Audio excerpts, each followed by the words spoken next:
Прямо сейчас мы проверим, достаточно ли ты хороша, чтобы начать отношения с мужчиной. Ну, во-первых, у тебя 2 ноги, 2 руки. У тебя на месте хотя бы 1 глаз, нос, губы. У тебя есть волосы или возможность носить парик. У тебя есть хотя бы 25 зубов и возможность изъясняться. Ты умеешь говорить. А также ты понимаешь, чего ты хочешь в этой жизни. Ты понимаешь, куда ты идешь. Ты понимаешь, какого мужчину ты хочешь встретить.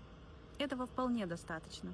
Когда мне говорят, что я недостаточно хороша, поэтому я не могу никого встретить, дело абсолютно не в этом. Дело лишь в истинном своем ощущении, понимании себя.